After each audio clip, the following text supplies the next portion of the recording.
Hi everyone, welcome to Raj Malhotra IAS group. I'm Ankit Kaushal. Hopefully आप अपने घर में सब अच्छे होंगे। तो गाइस अच्छे रहिए, ध्यान रखिए अपना। एंड गाइस आज हम डिस्कस करेंगे करंट अफेयर के पॉइंट ऑफ व्यू से इंपॉर्टेंट टॉपिक। और आज का जो हमारा टॉपिक है ग्रीड इन्फ्लेशन। अब देखिए, ग्रीड इन्फ्लेशन टू वर्ड से मिलकर बना है, ग्रीड एंड इन्फ्लेशन। काफी डिटेल में इसको हम कवर करेंगे, लेकिन पहले मैं आपको थोड़ा सा समझा देता हूँ। देखिए, कोविड के बाद अगर हम ग्लोबली देखें तो सबसे बड़ा कंसर्न है इन्फ्लेशन। अब इन्फ्लेशन के रीजंस क्या हैं? मतलब हम लोग अगर सिंपल वर्ड्स में इन्फ्लेशन को डिफाइन करें, अब अगर आप देख रहे हैं कि गुड्स के प्राइस बढ़ रहे हैं, एकदम से अगर गुड के प्राइस बढ़ जाते हैं तो हम कहते हैं इन्फ्लेशन आ गया, महंगाई आ गई। अब इसके रीजंस क्या हैं? अब कन्वेंशनल थॉट के अकॉर्डिंगली समझें हम। अगर वेजेस इंक्रीज हो जाते हैं तो कंपनीज गुड्स के प्राइस इंक्रीज कर देती है, या फिर इनपुट कॉस्ट बढ़ रही है, उससे भी हम देखते हैं कि जो गुड्स के प्राइस है वो बढ़ जाते हैं। या सप्लाई शॉर्ट हो जाती है, या समटाइम हम देखते हैं कि जो रॉ मटेरियल यूज होता है उससे भी जो इन्फ्लेशन हम देखते हैं कि कहीं न कहीं हमें देखने को मिलता है।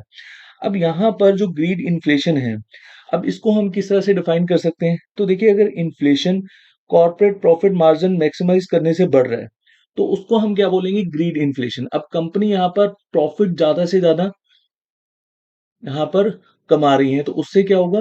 ग्रीड इन्फ्लेशन हमें देखने को मिलेगा। मतलब सुपर नॉर्मल प्रॉफिट कमाने से जो इन्फ्लेशन इंक्रीज हो रहा है, उसको हम ग्रीड इन्फ्लेशन कहते हैं। अब इससे रिलेटेड इंडियन एक्सप्रेस में काफ़ी डिटेल में एक एडिटोरियल था, जिसको आज हम काफ़ी अच्छे से समझेंगे। यहाँ पर आप देख सकते हैं, explain speaking what is greed inflation, does India also have it? आप देखिए, वेस्टर्न वर्ल्ड में तो हमें ग्रीड इन्फ्लेशन देखने को मिल ही रहा है, और ये जो रिपोर्ट्स हैं एजेंसीज एंड ऑर्गेनाइजेशन की, इनको हम काफ़ी डिटेल में समझेंगे। और इंडिया में भी क्या हमें ग्रीड इन्फ्लेशन देखने को मिल रहा है, ये समझना हमारे लिए बहुत ज़रूरी है। अब देखिए, यहाँ पर आईएमएफ एंड जो अदर ऑर्गेनाइजेशन हैं, उनके अकॉर्डिंगली अगर हम देखें, तो greed inflation one of the reason है वेस्टर्न वर्ल्ड में जो अभी के लिए इन्फ्लेशन हम देख पा रहे हैं, और उसका इम्पैक्ट पूरे वर्ल्ड में हमें देखने को मिल रहा है। जैसे पाकिस्तान में इन्फ्लेशन है, या अदर आप रीजन्स में इन्फ्लेशन देख सकते हैं। और अगर यहाँ पर अगर हम एक चीज समझें, इन्फ्लेशन की बहुत सारी टाइप्स होती हैं। जैसे अभी अगर शॉर्ट टर्म हमें किसी भी गुड के प्राइस बढ़ते हुए देखने को मिल रहे हैं, तो उसका कहीं न कहीं इम्पैक्ट एक शॉर्ट टर्म पीरियड के लिए होगा। ऐसे समझ लो कि मानसून की वजह से अगर किसी गुड के प्राइस बढ़ रहे हैं, और जैसे अभी के लिए टमाटर के प्राइस बढ़ रहे हैं, तो काफ़ी सारी टाइप्स हैं इन्फ्लेशन की। तो हम डेफिनिशन के पॉइंट ऑफ व्यू से जब हम समझेंगे, तो आपको अच्छे से क्लियर हो जाएगा। तो चलिए एक बार हम डेफिनिशन के पॉइंट ऑफ व्यू से समझते हैं कि इन्फ्लेशन होता क्या है। Inflation is a rise in general level of price of goods and supply services in an economy over period of time. अब मान लो कि यहाँ पर 1 साल पहले अगर आप कोई गुड्स परचेज़ कर रहे हो, और 1 साल के बाद उसका जो प्राइस है वो बढ़ जाए। तो नॉर्मली क्या होता है, अगर किसी भी देश की इकोनॉमी या किसी भी देश की जीडीपी इंक्रीज़ हो रही है, तो हम कहते हैं कि वहाँ पर धीरे-धीरे इन्फ्लेशन बढ़ता है। तो वो इन्फ्लेशन अच्छा होता है इकोनॉमी के लिए। अगर एकदम से प्राइस बढ़ जाएँ गुड्स के, तो हम क्या बोलेंगे कि इन्फ्लेशन का इम्पैक्ट कहीं न कहीं इकोनॉमी में हमें देखने को मिल रहा है। तो अगर जनरल लेवल ऑफ प्राइस बढ़ रहे हैं, तो हम उसको क्या बोलेंगे? इन्फ्लेशन। और इन्फ्लेशन के रीज़न क्या होते हैं? Increase in money supply. अगर मनी सप्लाई ज़्यादा होगी, अगर लोगों के पास पैसा ज़्यादा होगा, तो वो गुड्स ज़्यादा परचेज़ करेंगे। अब आपने इकोनॉमिक्स में एक डेफिनिशन तो सुनी होगी कि रिसोर्सेज़ रेयर हैं। अब अगर रिसोर्सेज़ कम हैं, और मार्केट में अगर मनी सप्लाई बढ़ जाएगी, तो गुड्स की जो बेसिकली डिमांड है वो बढ़ जाएगी, और डिमांड की वज़ह से जो प्राइसेज़ हैं गुड्स के, वो इंक्रीज़ हो जाएँगे। परचेजिंग पावर इंक्रीज हो जाएगी, डिमांड ऑफ द गुड, ये भी एक रीज़न है।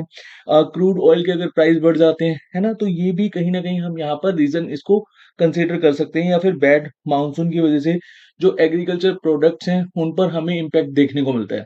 अब डिफ्लेशन क्या होता है? डिफ्लेशन इसका ठीक उल्टा। Deflation is a fall in general level of price of goods and services in the economy over period of time. मतलब deflation is the exact opposite of inflation. अब इसको आप एक डेफिनेशन के पॉइंट ऑफ व्यू से समझ सकते हैं। Imagine if the general price level in June was 5% lower than what it was June last year. तो उसके अकॉर्डिंगली हम समझ सकते हैं। जैसे मैंने आपको बोला ना कि एक टाइम पीरियड के अकॉर्डिंगली हम देखते हैं कि प्राइस बढ़ रहे हैं या कम हो रहे हैं। होपफुली आपको इन्फ्लेशन और डिफ्लेशन की डेफिनेशन क्लियर होगी होगी। अब इसको एक मैं आपको पॉइंट से समझाता हूँ, उससे आप अच्छे से समझ पाएँगे। तो देखिए, इनपुट कॉस्ट, अगर मान लो कोई कंपनी यहाँ पर कोई भी प्रोडक्ट बना रही है, उसकी जो इनपुट कॉस्ट है वो अभी के लिए 95 रुपीज़ आ रही है, और कंपनी उसको 100 रुपीज़ में मार्केट में बेच रही है। तो 5% यहाँ पर प्रॉफिट देखने को मिल रहा है। अब यहाँ पर ग्रीड इन्फ्लेशन और इन्फ्लेशन, डिफ्लेशन ये सभी के सभी टर्म्स का यहाँ पर यूज़ होगा, तो अच्छे से समझिएगा। अब देखिए ₹95 में इनपुट कॉस्ट आई जो भी यहाँ पर कंपनी गुड्स बना रही है और 5% के प्रॉफिट पे बेच रही है, तो अल्टीमेटली मार्केट में कितने का बिक रहा है? ₹100 का। अब मान लो कि इनपुट कॉस्ट अगर इंक्रीज़ हो जाती है और यही प्रोडक्ट बन रहा है ₹99 का, ओके।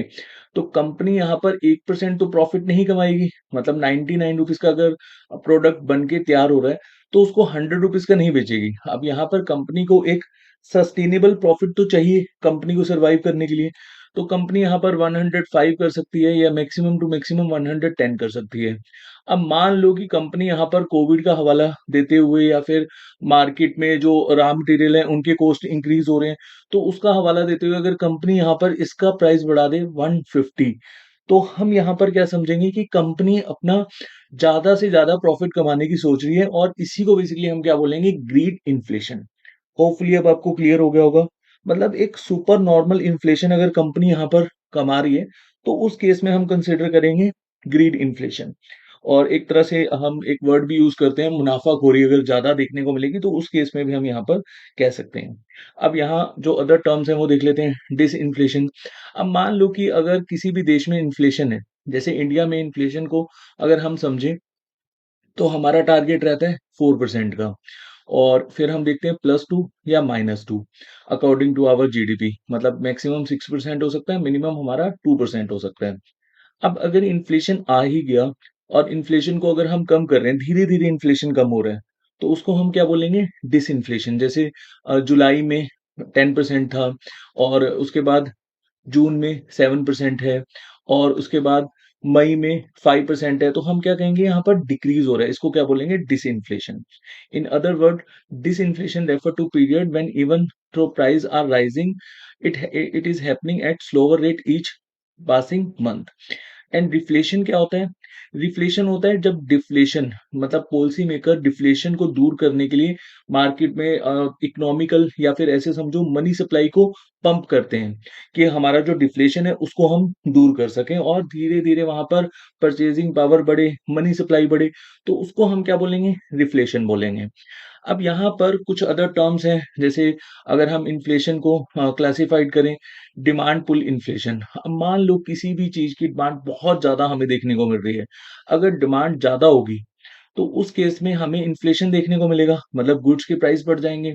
अब इसको आप एग्ज़ाम्पल से भी कोट कर सकते हो, जैसे कोई मोबाइल कंपनी है आईएम और इसका अभी के लिए प्राइस है 6000 और मार्केट में इसकी डिमांड बहुत ज़्यादा है और पहले हम देखते थे ना कि कोई कंपनी अगर मार्केट में मोबाइल लॉन्च कर रही है तो 12 बजे वो सेल लगाती थी और 12:05 पे सेल खत्म हो जाती थी।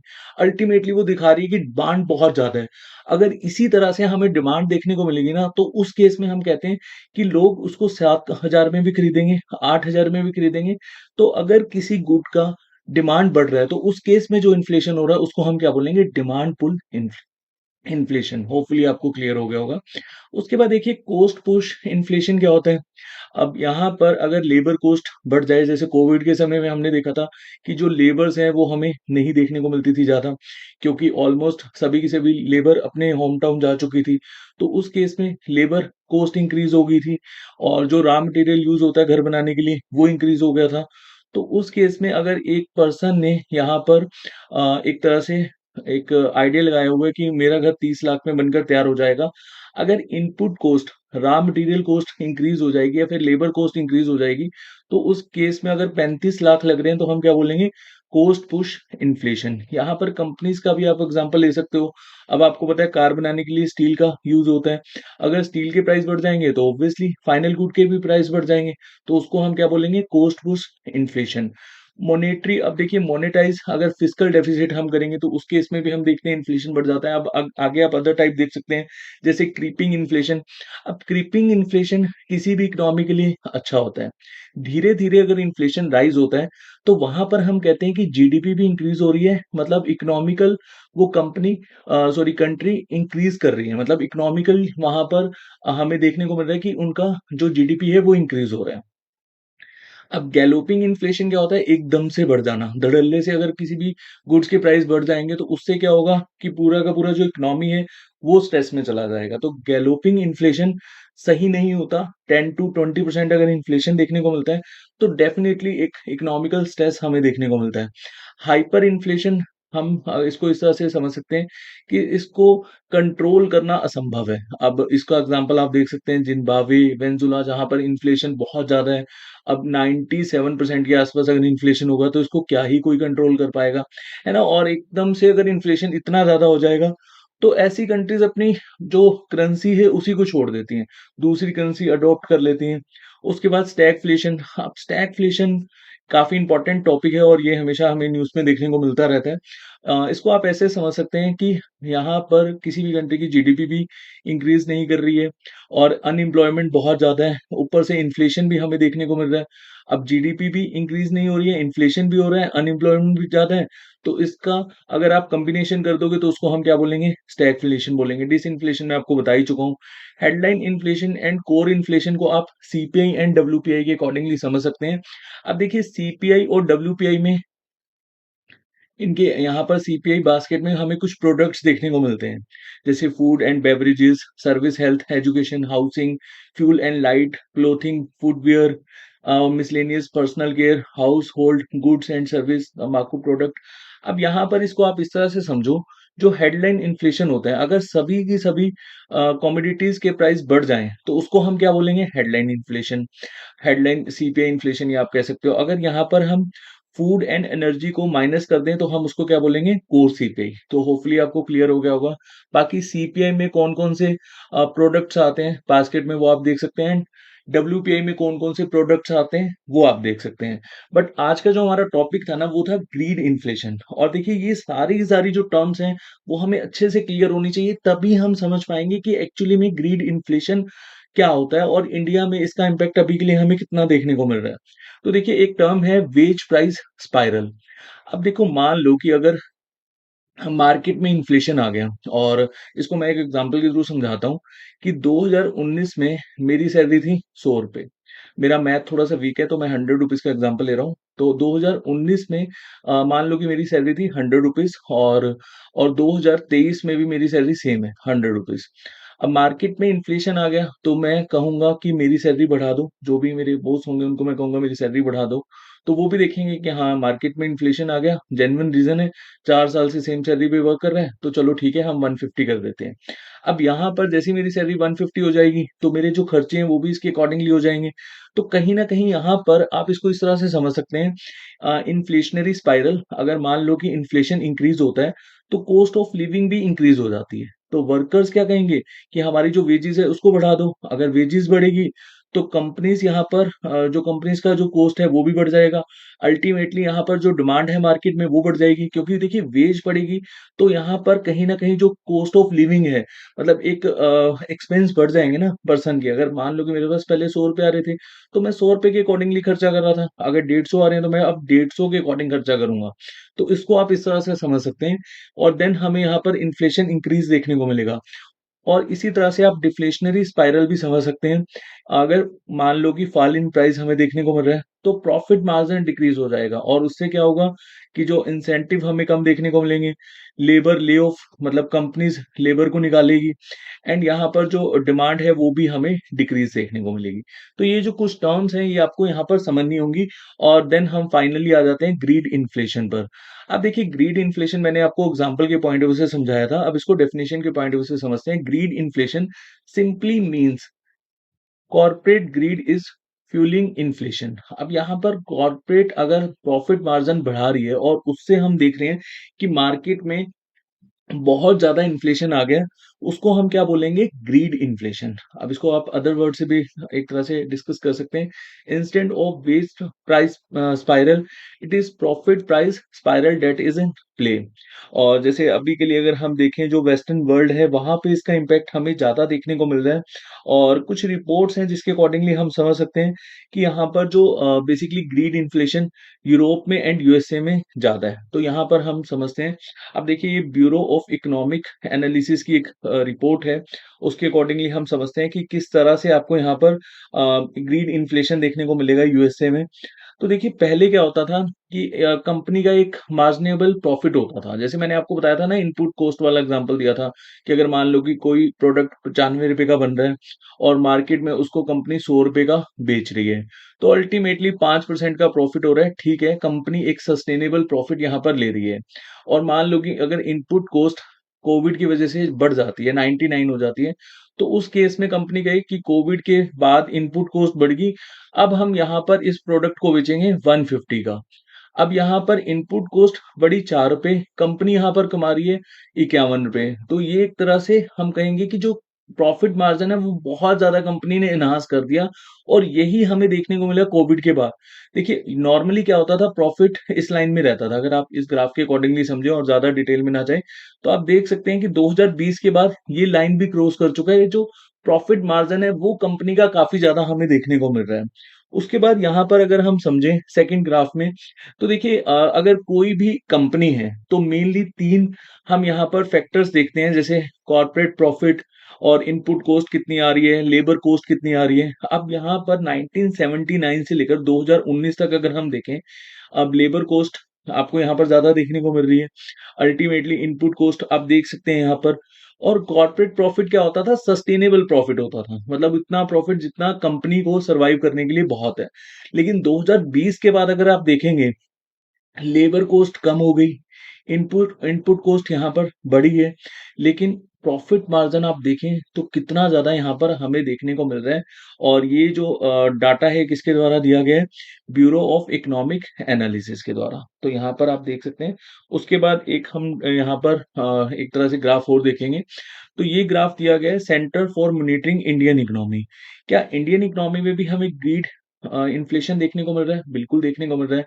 जो हमें यहाँ पर गुड 2019 के पहले देखने को मिलता था, और आज अगर हम कोई गुड्स खरीद रहे हैं, तो कंपनी यहाँ पर 3 गुना ज़्यादा बेसिकली प्रॉफिट कमा रही है पहले के कंपैरेटिवली। तो आप देख सकते हैं कि जून 2020 के बाद यहाँ पर जो प्रॉफिट मार्जिन है वो कितना ज़्यादा हमें देखने को मिल रहा है। और ये आप सोर्स यहाँ पर देख सकते हैं। अब देखिए आईएमएफ की भी एक रिपोर्ट थी, और ये रिपोर्ट थी euro area inflation after the pandemic. इसमें आईएमएफ ने कहा है कि जो यूरोपियन वर्ल्ड है, मतलब एक तरह से वेस्टर्न वर्ल्ड है, यूरोप एंड यूएसए, वहां पर हमें काफ़ी ज़्यादा ग्रीड इन्फ्लेशन देखने को मिल रहा है। और ग्रीड इन्फ्लेशन की वज़ह से यहाँ पर जो कंट्रीज़ हैं, वो काफ़ी ज़्यादा इम्पैक्ट हो रही हैं। तो होपफुली ये पूरा का पूरा जो सिनेरियो था, वो आपको समझ में आ गया होगा। काफ़ी सारी हमने टर्म्स यहाँ पर डिस्कस करी, और सभी की सभी टर्म्स आपको क्लियर हो गई होंगी। इन केस अगर आपका कोई डाउट है, प्लीज़ कमेंट सेक्शन में पोस्ट करिएगा। नेक्स्ट सेशन में बहुत जल्द मिलते हैं। Bye bye, take care.